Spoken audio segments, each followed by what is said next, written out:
Emerging technologies. So here is an emerging technology infographic explaining the different technologies that's available today for instructional purposes. Adaptive learning technology, which allows the teacher to provide customized learning experiences, catering to the learner's unique needs. Also, instructional design and learning engineering is a pretty new field that's continuously being, I guess, developed. Analytics for student success. This is used even at the higher in the higher education realm as well, to analyze the students' needs in order to be able to access the learning goals and objectives. XR, so extended reality technology, educational technologies, things like 2D and 3D images, or even virtual reality with like the VR technologies and things like that to provide an immersive learning experience for learners of all ages, which can increase student engagement. Artificial intelligence, AI, is slowly moving into really just all fields in general, but in particular, we want to focus on its use for education. So here's a gamification presentation, which was a group presentation in which a scenario was given, and the group had to come up with a solution. Um, Here's the scenario. Um, Basically, this scenario is based on the Hispanic community of first generation college students who may or may not be familiar with the use of technology, and being able to complete online courses effectively. So here are some of the learning goals. One of the learning goals was to identify the components of a unit.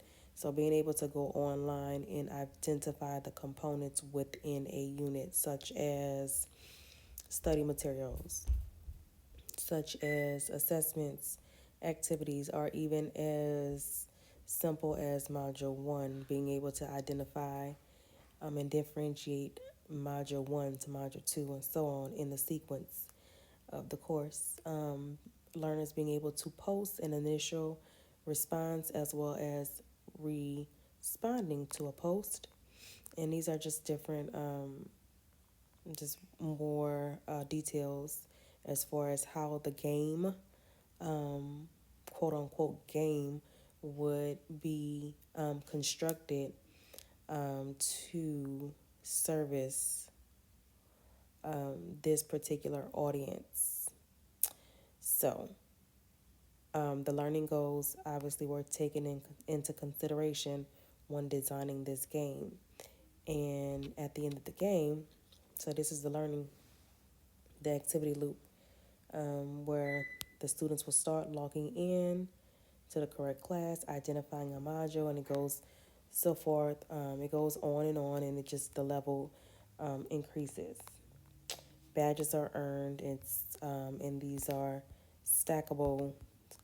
It could kind of sort of be like a stackable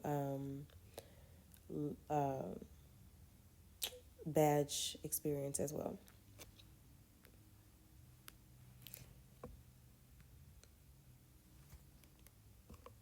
Okay. So next is the website scavenger hunt, and this was just an activity that was used to identify different websites. Schoology was the very first one that I had chosen to write about. Schoology, which is a large corporation. Some of the questions were: is it perceivable? Meaning, um, is it perceivable? Is it able to be used in such a way that the students and the teachers are able to understand it. Is it user friendly? Things like that. Is it operable? Is it understandable?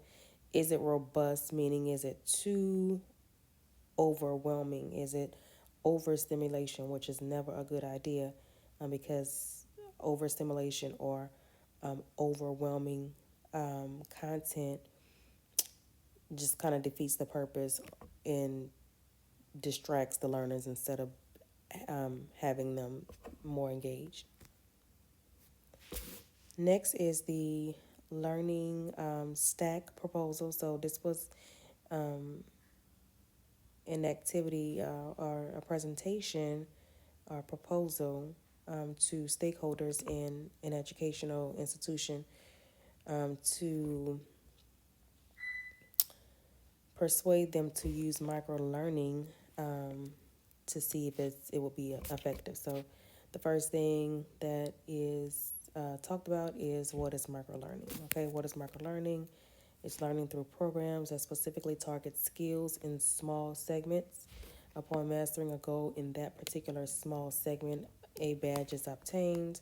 What are the benefits? It talks about some of the benefits. It saves time and money. It's marketable. Badges are marketable, and there's research for every piece of information that I put here.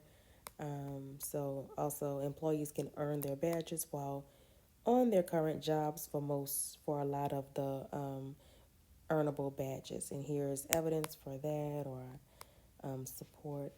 Um, and so the next one is the very last one, which is analyzing a technology tool. Again, a proposal for stakeholders of an educational institution to implement the use of a particular technology tool into their program. Um, the I guess the audience for this would be stakeholders at the higher educational level, and so just a project description. XR Guru is a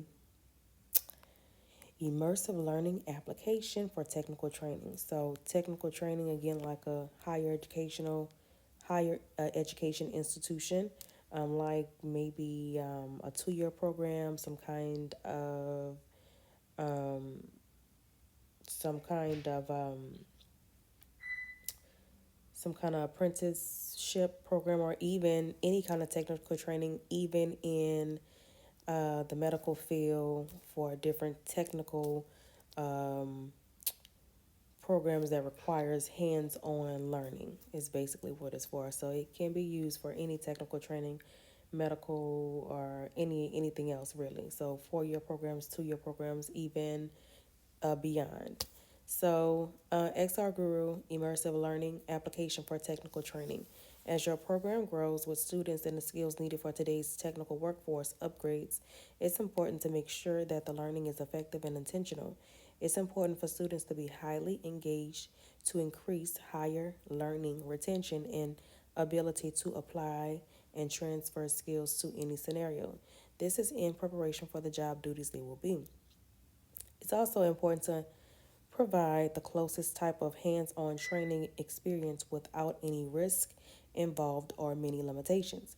After analyzing several similar programs, it has been determined that XR Guru Immersive Learning Platform is the best choice for your program. Ultimately, the goal of using the program is to maximize the use of instruction time, increase engagement, and learning retention. Practical practice that will prepare students for the workforce. What is XR Guru Immersive?